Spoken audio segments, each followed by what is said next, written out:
Serta masyarakat, hak asal-usul hak asal-usul atau hak, tradisional yang diakui dan dihormati dalam sistem pemerintahan Negara Kesatuan Republik Indonesia. Pencairan dana dalam rekening kas, eee, da dalam rekening kas desa ditandatangani oleh kepala desa dan bendahara desa. Pengelolaan keuangan desa meliputi, perencanaan, pelaksanaan, penatausahaan, pelaporan, dan pertanggungjawaban. Boleh slide selanjutnya?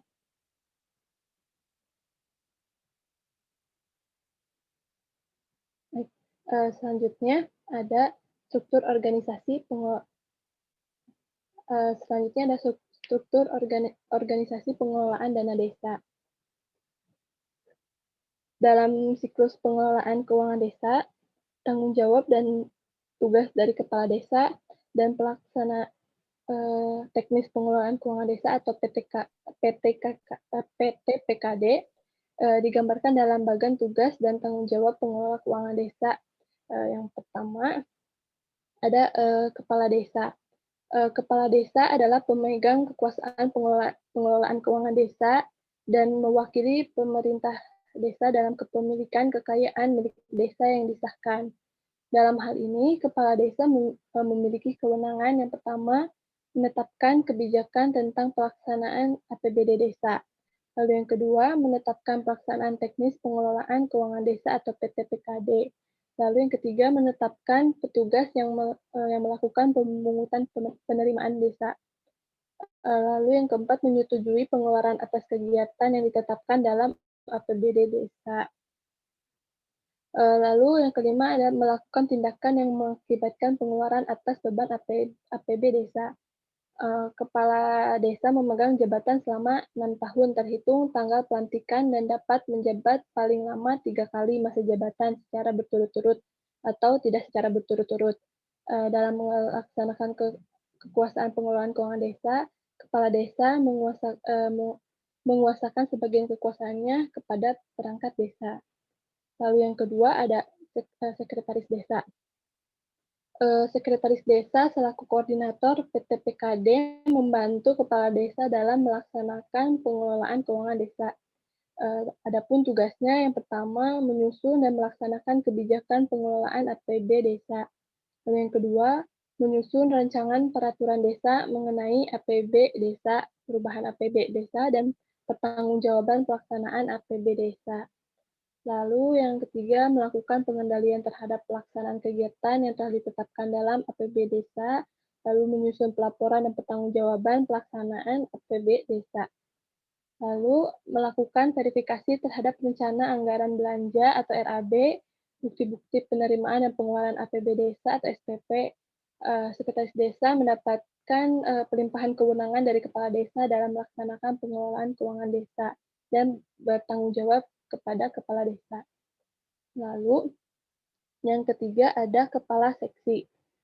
Kepala seksi merupakan salah satu unsur dari PTPKD yang bertindak sebagai pelaksana kegiatan sesuai dengan bidangnya. Sesuai pasal 64 PP nomor 43 tahun 2014 dinyatakan bahwa desa paling banyak terdiri dari tiga seksi.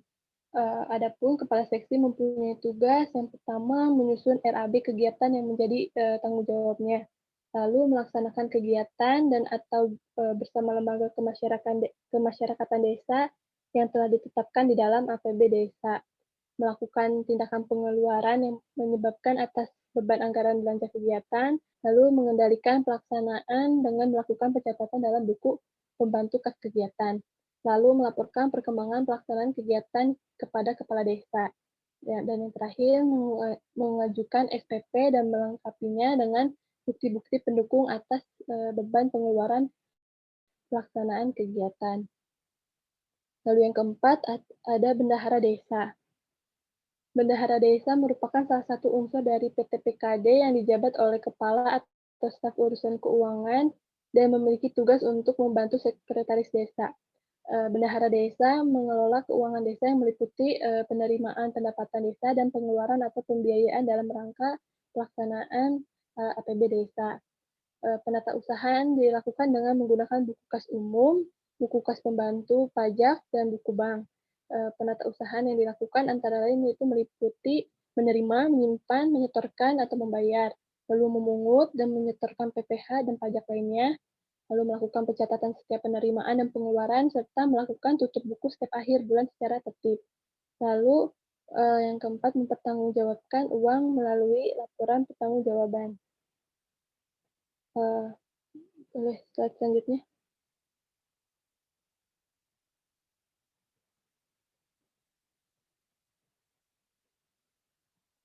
Lalu, yang selanjutnya ada pengelolaan keuangan desa.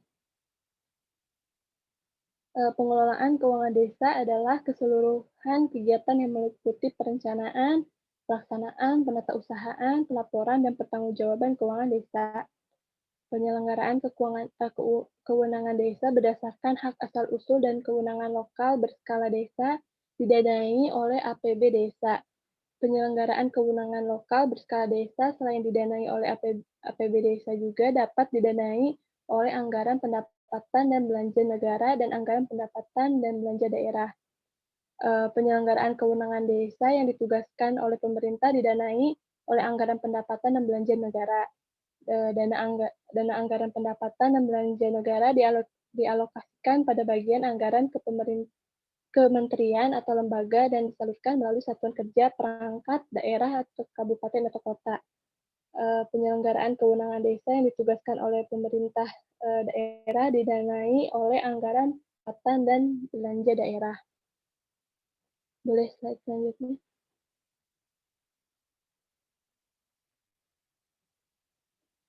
Baik, selanjutnya ada pelaporan keuangan desa.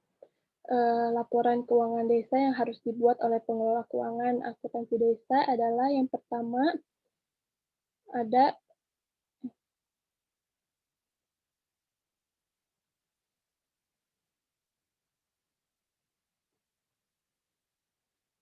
ya udah ini, yang pertama ada anggaran pendapatan dan, belanja desa atau APB desa.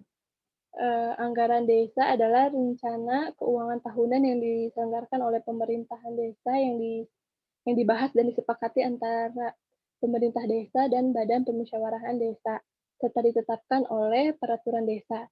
Anggaran dibuat sekurang-kurangnya sekali dalam setahun. APB desa pada dasarnya adalah rencana keuangan tahunan pemerintahan desa. Eee, APB, desa terdiri dari pertama ada pendapatan desa, meliputi semua penerimaan uang melalui rekening desa yang merupakan hak desa dalam 1 tahun anggaran yang tidak perlu dibayar kembali oleh desa. Pendapatan desa, diklasifikasikan menurut kelompok dan jenisnya. Lalu ada, belanja desa. Belanja desa itu meliputi semua pengeluaran dari rekening desa yang merupakan kewajiban desa dalam 1 tahun anggaran, yang tidak akan, diperoleh pembayarannya kembali oleh desa. Belanja desa dipergunakan dalam rangka mendanai penyelenggaraan kewenangan desa dan diklasifikasikan menurut kelompok, kegiatan, dan jenis. Lalu ada pembiayaan desa. Meliputi semua penerimaan yang perlu dibayar kembali dan atau pengeluaran yang akan diterima kembali, baik pada tahun anggaran yang bersangkutan maupun pada tahun-tahun anggaran berikutnya. Pembiayaan desa terdiri atas penerimaan pembiayaan dan pengeluaran pembiayaan yang diklasifikasikan menurut kelompok dan jenis. Lalu yang kedua ada buku kas umum. Eee, Buku kas umum digunakan untuk mencatat berbagai aktivitas yang menyangkut penerimaan dan pengeluaran kas, baik secara tunai maupun kredit. Digunakan juga untuk mencatat, mutasi perbankan atau kesalahan dalam pembukuan. Buku kas umum dapat dikatakan sebagai sumber dokumen transaksi. Lalu, yang ketiga ada buku kas harian pembantu. Buku kas harian pembantu adalah Eee, buku yang digunakan untuk mencatat transaksi pengeluaran dan pemasukan yang berhubungan dengan kas saja. Lalu yang keempat, ada buku bank. Buku bank digunakan untuk membantu buku kas umum dalam rangka penerimaan dan pengeluaran yang berhubungan dengan, uang bank. Lalu yang kelima ada, buku pajak. Buku pajak digunakan untuk membantu buku kas umum dalam rangka penerimaan dan pengeluaran yang berhubungan dengan pajak. Boleh slide selanjutnya.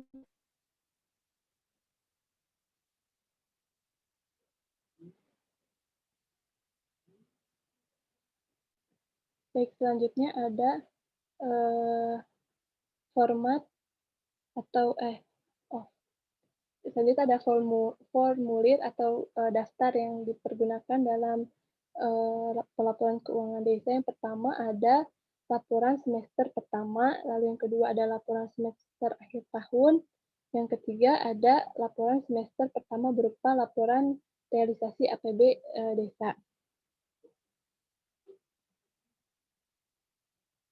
Nah, yang selanjutnya ada pelaksana atau unit kerja yang terlibat itu yang pertama ada bendahara desa, sekretaris desa, lalu kepala desa, camat atau sebutan lainnya, lalu ada bupati atau wali kota. Tahap kegiatannya, kepala desa itu menyampaikan laporan realisasi pelaksanaan APBD desa kepada bupati atau wali kota berupa yang pertama laporan semester pertama, lalu yang kedua laporan semester akhir tahun, dan yang ketiga laporan semester pertama berupa laporan realisasi APB desa. Laporan realisasi pelaksanaan APB desa disampaikan paling lambat pada akhir bulan Juli tahun berjalan. Laporan semester akhir tahun disampaikan paling lambat pada akhir bulan Januari tahun berikutnya. Boleh saya selanjutnya? Baik, yang selanjutnya ada langkah-langkah pencatatan. Selanjutnya. Nah, yang pertama, apabila penerimaan pendapatan diterima oleh bendahara desa, maka berdasarkan dokumen penerimaan dan lampirannya, bendahara desa mencatat transaksi pendapatan dengan menjurnal kas di bendahara desa, di debit, dan pendapatan sesuai jenisnya di kredit. Selanjutnya, pendapatan yang diterima kemudian disetor ke rekening kas desa. Bendahara desa kemudian mencatat transaksi penyetoran tersebut dengan menjurnal rekening kas desa di debit dan kas di bendahara desa di kredit. Boleh selanjutnya. Yang kedua, apabila penerimaan pendapatan disetorkan langsung ke rekening kas desa, maka bendahara desa berdasarkan dokumen penerimaan dan lampirannya mencatat transaksi pendapatan dengan menjurnal rekening kas desa di debit dan pendapatan sesuai jenisnya di kredit. Boleh selanjutnya. Yang ketiga, apabila ada pengeluaran kas atau belanja oleh bendahara desa, maka berdasarkan dokumen pengeluaran dan lampirannya, bendahara desa mencatat transaksi pengeluaran atau belanja dengan menjurnal belanja sesuai jenisnya di debit dan kas di bendahara desa di kredit. Lalu yang selanjutnya, yang keempat, apabila pengeluaran kas atau belanja ditransfer atau dibayarkan langsung dari rekening kas desa, maka bendahara desa berdasarkan dokumen pengeluaran dan lampirannya mencatat transaksi pengeluaran atau belanja dengan menjurnal rekening kas desa di debit dan pendapatan sesuai jenisnya di kredit. Boleh selanjutnya. Selanjutnya ada tujuan laporan keuangan pemerintahan desa. Tujuan laporan keuangan desa adalah untuk menyajikan informasi realisasi anggaran dan posisi keuangan pemerintahan desa yang bermanfaat bagi para pengguna dalam mengevaluasi kebijakan atau keputusan lalu dan merencanakan kebijakan di masa depan. Tanggung jawab penyusunan dan penyajian laporan keuangan pemerintahan desa berada pada kepala desa. Komponen laporan keuangan pemerintah desa terdiri dari laporan realisasi anggaran atau LRA desa. Kegiatan keuangan pemerintah desa dibatasi dengan anggaran yang telah ditetapkan dan ketersediaan dana yang diperoleh. Laporan realisasi anggaran desa menyediakan informasi mengenai apakah sumber daya ekonomi telah diperoleh dan digunakan sesuai dengan anggaran yang telah ditetapkan. Laporan realisasi anggaran desa memuat anggaran dan realisasi selama periode pelaporan. Boleh selanjutnya. Lalu ada asas-asas pengelolaan keuangan desa. asas-asas pengelolaan keuangan desa sebagaimana tertuang dalam Pendagri nomor 113 tahun 2014, yaitu transparan, akuntabel, partisipatif, serta dilakukan dengan tertib dan disiplin anggaran dengan uraian sebagai berikut. Yang pertama, transparan, yaitu prinsip keterbukaan yang memungkinkan masyarakat untuk mengetahui dan mendapat akses informasi seluas-luasnya tentang keuangan desa. Lalu yang kedua, akuntabel, yaitu perwujudan kewajiban untuk mempertanggungjawabkan pengelolaan dan pengendalian sumber daya dan pelaksanaan kebijakan yang dipercayakan dalam rangka pencapaian tujuan yang telah ditetapkan. Lalu yang ketiga, oh, di sini partisipatif, yaitu oh ya,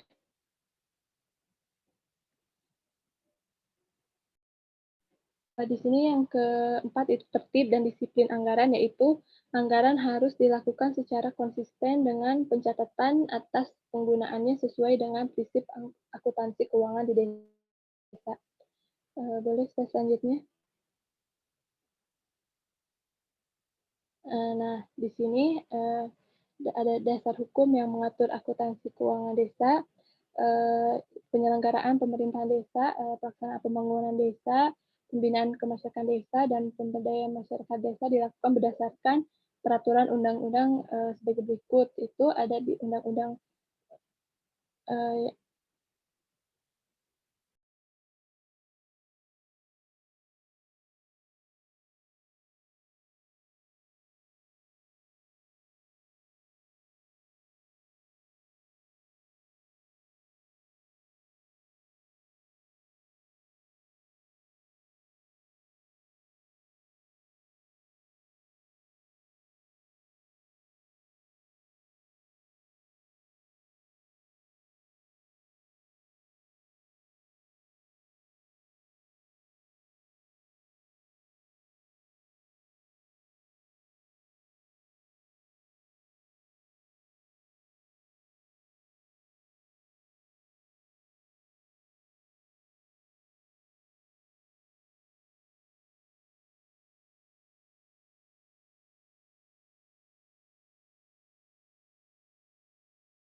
Baik ya, sambil saya lanjutkan dulu aja ya untuk tambahan penjelasan untuk akuntansi desa ya. Jadi akuntansi desa ini kenapa akuntansi desa ini menjadi penting gitu ya, atau mungkin baru menjadi topik yang penting ya beberapa tahun terakhir gitu ya. Nah mungkin sejak tahun 2014 ya, ketika diterbitkan undang-undang tentang desa ya. Nah ini mungkin undang-undang tentang desa ini mungkin hampir sama seperti undang-undang yang tentang otonomi daerah gitu ya. Mungkin ya kira-kira arahnya itu adalah kepada kemandirian desa ya, desa atau kelurahan gitu ya. Sama seperti ketika dulu diterbitkan undang-undang otonomi daerah, itu adalah kemandirian atau otonomi di tingkat kota atau kabupaten. Nah kemudian mungkin pemikiran ya kesejahteraan atau optimalisasi dari kesejahteraan masyarakat ya kemudian diambil di level desa ya, desa atau kelurahan. Nah yang menariknya juga adalah karena pada tingkat desa ini nanti ya akan ada atau adanya anggaran yang turun langsung dari pusat ya ke desa gitu ya. Nah kalau sebelumnya mungkin desa itu sebagai desa atau kelurahan sebagai salah satu unit di bawah pemerintahan kota atau kabupaten, gitu ya. Nah, mungkin dengan undang-undang desa, kemudian kemandirian desa, nah maka akan ada kucuran dana langsung dari APBN ya yang ditujukan kepada desa, gitu. Nah, sehingga nanti di desa ini menjadi memiliki ya kewenangan untuk mengelola dana.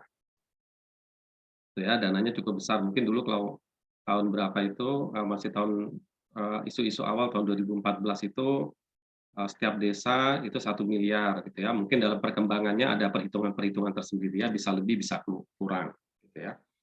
Nah, yang jelas nanti dari APBN itu mungkin ada sekitar 10% dana yang akan dikucurkan dari APBN langsung kepada desa. Nah, sehingga ini kemudian menjadi isu yang penting dan isu yang menarik ya, khususnya kalau dipandang dari sisi pertanggungjawaban ya atau dari sisi akuntansi ya, sehingga muncullah kemudian isu tentang akuntansi desa ya, bagaimana ini dana yang sudah diturunkan ini kemudian pertanggungjawabannya ya, karena kan yang penting ketika ada dana pemerintah, nah itu akan ada pertanggungjawaban, mungkin nanti menjadi audit oleh BPK dan sebagainya gitu ya. Oke, itu nah sekarang kita lihat tentang desa gitu ya. Nah, desa ini ya intinya adalah mempunyai tugas ya atau tanggung jawab untuk meningkatkan kesejahteraan masyarakat ya. Kenapa desa? Karena mungkin desa lebih dekat dengan masyarakat ya dibandingkan kalau kota atau kabupaten. Ya, desa jadi lebih mendekati lah gitu ya, mendekat ke masyarakat. Ya kan, kemudian juga ada wewenang ya, pelimpahan wewenang atau kekuasaan dari pusat langsung ke tingkat desa, khususnya dalam hal ini adalah masalah keuangan ya, khususnya dalam pengelolaan keuangan. Nah, ini kalau kita melihat dari sisi perbedaan ya, saya kira ini juga di awal sudah pernah kita jelaskan perbedaan antara swasta dengan publik ya. Kalau swasta itu lebih kepada selera ownernya atau pemilik, kalau publik atau desa ini kan lebih kepada kesejahteraan atau selera di kolektif ya, selera kolektif atau selera masyarakat ya. Jadi yang kedua juga dalam rangka memenuhi kebutuhan masyarakat. Ya, kemudian manajemennya terbuka, gitu ya. Jadi seperti nanti dana desa ya yang kita kenal ya, alokasi dari pusat ke desa itu dikenal dengan dana desa. Ya ini terbuka, gitu ya. Harus ada pelaporan, mungkin nanti dalam bentuk yang diumumkan ya di tempat yang bisa dilihat langsung oleh masyarakat. Ya. Nah, pertanggungjawabannya ya atau pelaporannya. Ya. Kemudian pelayanan ya, sifatnya adalah pelayanan dan orientasinya kepada publik atau masyarakat. Ya, nah desa sendiri adalah ya kesatuan masyarakat hukum ya. Ini mungkin lebih ke definisi ya, secara undang-undang dia berada di memiliki kewenangan gitu ya untuk mengatur urusan pemerintah. Ya, untuk urusan pemerintahan. Ini bisa ya. Kemudian nah ini yang kaitannya dengan keuangan ya. Ya, kaitan dengan kegiatan keuangan atau anggaran ya, tentu saja bagaimana desa itu tetap dia harus mempunyai perencanaan. Ya, perencanaan ya dari rencana anggaran dan belanja desa. Ya, kalau di tingkat pusat pemerintah pusat APBN anggaran pendapatan dan belanja negara, di tingkat daerah anggaran pendapatan dan belanja daerah. Nah, ini berarti di tingkat desa. Ya. Nah, ini saya kira di perencanaan ya, rumusannya, tujuannya dan seterusnya ya. Nah, tahapan-tahapannya mungkin hampir sama ya, ada RPJM ya, rencana pembangunan jangka menengah desa ya, karena desa masa pemerintahnya 6 tahun ya. masa pemerintahnya 6 tahun, jadi ada RPJM ya, berarti RPJM-nya 6 tahun, kemudian rencana kerja pemerintah ini 1 tahun, ya, RKP ya, rencana kerja pemerintah 1 tahun, kemudian rencana kerja, kemudian anggaran pendapatan belanja dituangkan dalam bentuk APB desa, ya, 1 tahun, ya, kemudian baru pelaksanaan kegiatan. Nah, ini aturan-aturan yang mendasari. Nah, uniknya desa ini peraturannya ya tentang dana desa itu diatur dengan peraturan Kementerian Keuangan karena alokasi dari APBN ya. Kemudian Kementerian Dalam Negeri ya ini mengatur tentang pelaporan ya, pengelolaan lah gitu ya, pengelolaan atau siklus ya, siklus keuangan desanya. Ya, kemudian Kementerian Desa ya ini fokus kepada program yang harus diprioritaskan, gitu ya. Jadi ada tiga kementerian ini yang mengatur tentang dana, bagaimana membuat anggaran ya. Ini biasanya ini setiap tahun ya, kalau Kementerian Desa ini bisa jadi setiap tahun dia akan menerbitkan prioritas di dalam menyusun anggaran. Ya, keuangan desa ini berarti semua hak dan kewajiban desa yang dapat dinilai dengan uang serta segala sesuatu berupa uang dan barang yang berhubungan dengan pelaksanaan hak dan kewajiban desa. Ya, kemudian keuangan desa ini juga masih dilakukan dengan basis kas, ya, cash basis. Ya, jadi cash basis ya, jadi dicatat ketika terjadi pengeluaran atau dicatat ketika terjadi penerimaan.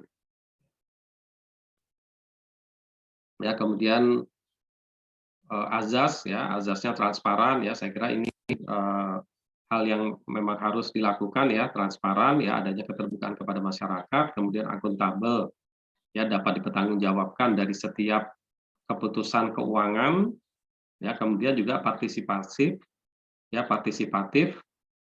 ini melibatkan masyarakat. Nah, biasanya di desa ya, di tingkat desa itu ada ya BPD. Ya, ini adalah merupakan perwakilan warga yang ada di Badan Perwakilan Desa. Ya, atau di tingkat kelurahan juga ada. Gitu ya. Nah, ini yang partisipasi masyarakatnya ini akan tersalurkan melalui BPD. Kemudian akuntabel ya, tentu ini nanti ada kalau dari sisi akuntansinya ya tentu saja nanti adalah bentuk pertanggungjawabannya ya, pelaporannya seperti apa. Nah, kemudian ini siklus ya, perencanaan, pelaksanaan, penatausahaan ya atau pencatatan, ya, kemudian pelaporan dan pertanggungjawaban. Ya, perencanaan ya saya kira ini siklus yang memang harus ada ya supaya azas-azas di dalam pengelolaan keuangan itu ya itu bisa dipertanggungjawabkan ya, adanya perencanaan ya dituangkan dalam bentuk APBDes ya, kemudian pelaksanaan ya. Nah, ini pencatatan yang dilakukan oleh kepala urusan keuangan yang ada di desa ya. Ya, tadi sudah disebutkan juga ada BKU ya, buku kas umum dan sebagainya. Kemudian pelaporan ya. Nah, kemudian pelaporannya ya ini juga sudah ada tata caranya melalui camat atau langsung ke bupati, wali kota dan seterusnya ya. Kemudian pertanggungjawaban ya ini laporan harus diselesaikan 3 bulan setelah akhir tahun anggaran habis atau selesai.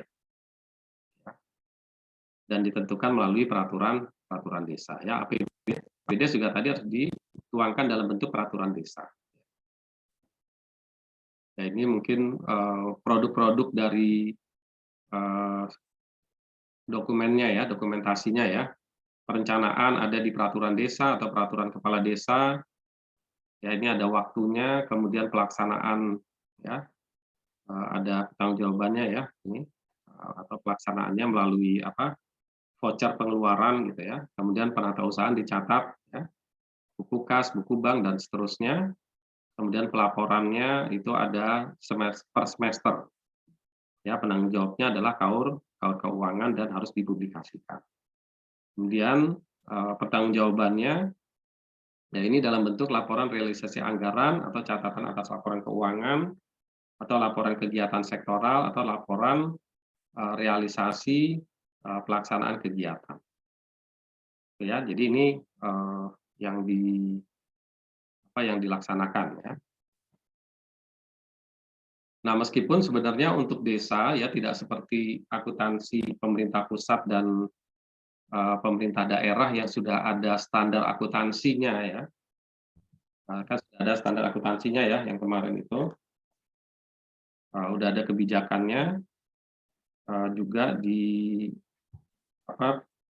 Permendagri ya, Permendagri nomor 77 tahun 2020 ya, yang di presentasi yang sebelumnya ya pekan lalu. Nah, itu kan mengatur, itu sudah ada gitu ya, pedoman yang langsung tentang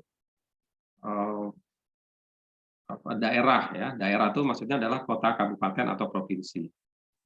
Ya, kalau pemerintah pusat juga sudah ada, bahkan sudah ada standar akuntansi pemerintah pusat, sudah ada pernyataan ya standar akuntansinya gitu ya. Nah, untuk desa ini kan memang belum ada ya. Nah, sehingga mungkin mengacunya adalah kepada yang Permendagri ya, yang diatur oleh Menteri Dalam Negeri ya, ya meskipun tidak yang untuk daerah ya. Nah ini sini untuk pelaporannya ya, meskipun sebenarnya ini standarnya adalah lebih kepada daerah. Nah itu atau standar pelaporannya sudah ada gitu ya, tetapi standar akuntansinya yang belum gitu ya. Jadi di sini disebutkan ya, maaf ya, jadi standar akuntansinya ya. Nah ini pelaporannya kan sudah ada ya di sini ya, pelaporan dan pertanggungjawaban ya, tadi harus menerbitkan ini ya, ini laporan realisasi anggaran, catatan laporan keuangan dan sebagainya ya, tetapi belum ada pedoman standar akuntansinya. Ya, daerah saja mungkin baru baru ya, termasuk baru ya, mungkin masih dalam tahapan berikutnya ya untuk standar akuntansi di tingkat desa. Jadi yang sudah ada baru di tingkat pusat dan daerah, di desa belum ada. Nah, sehingga standar akuntansinya, kalau pelaporannya sudah ada ya, format pelaporannya ya. Cuman standar akuntansinya nanti mengacu kepada atau sementara masih merujuk kepada daerah. Ya. Karena kan belum ada ini ya, baru pertanggungjawaban dari sisi keuangan ya. Tapi kan belum ada neraca, laporan laba rugi dan sebagainya. Ya. Baru ada laporan realisasi anggaran. Oke ya, jadi APBDes ya saya kira ini hampir sama ya, dari baik di tingkat pusat ataupun daerah ya, ada pendapatan, ada belanja, kemudian ada pembiayaan. Ya silpa dan sebagainya ini relatif pengelolaannya hampir sama gitu ya dengan di tingkat pusat dan di tingkat daerah. Oke, ini sumber-sumbernya dana desa ya, sumber pendapatan dari desa itu ada dari dana desa, ada dari pendapatan asli daerah ya, atau pendapatan asli desa, kemudian ada bagian dari pajak dan retribusi daerah, dan sebagainya. Ya. Di dana desa sendiri adalah dana yang bersumber dari APBN, diperuntukkan bagi desa yang ditransfer melalui anggaran dan pendapatan APBD kota kabupaten. Ya, digunakan untuk menyelenggarakan pembiayaan, menyelenggarakan pemerintahan, pelaksanaan pembangunan, pembinaan masyarakat, dan pemberdayaan masyarakat.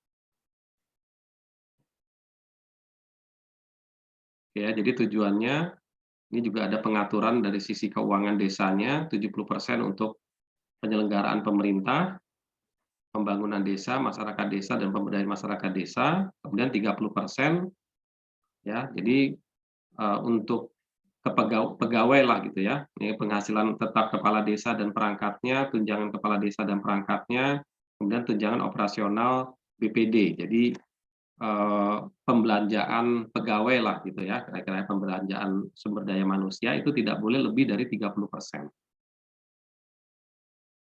Gitu ya, jadi maksimal hanya dibolehkan 30%. Ya, jadi ini nanti ketika membuat APBDes ini harus diperhitungkan benar tentang alokasi dana ini. Ya.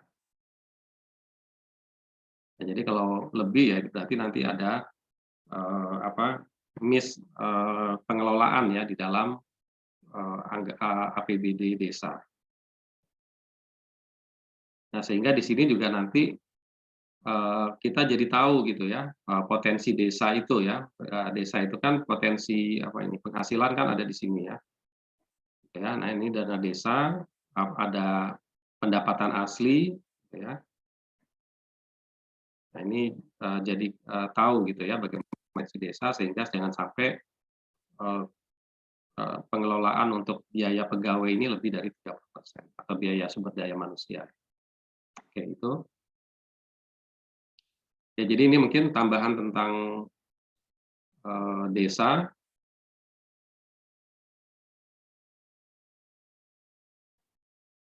Barangkali ada pertanyaan?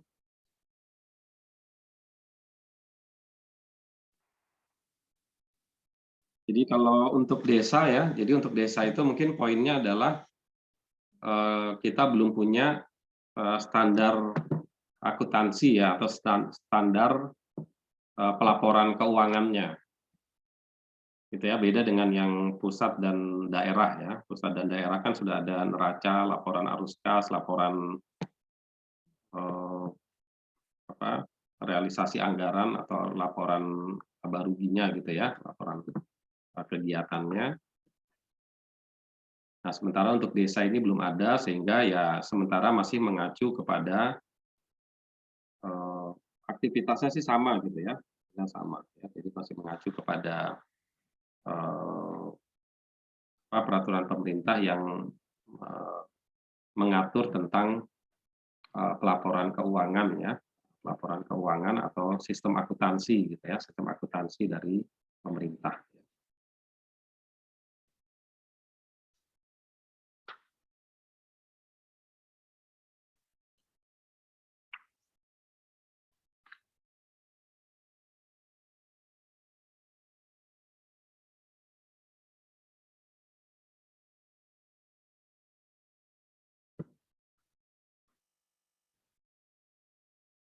Oke, kalau nggak ada kita cukupkan aja ya untuk akuntansi desa.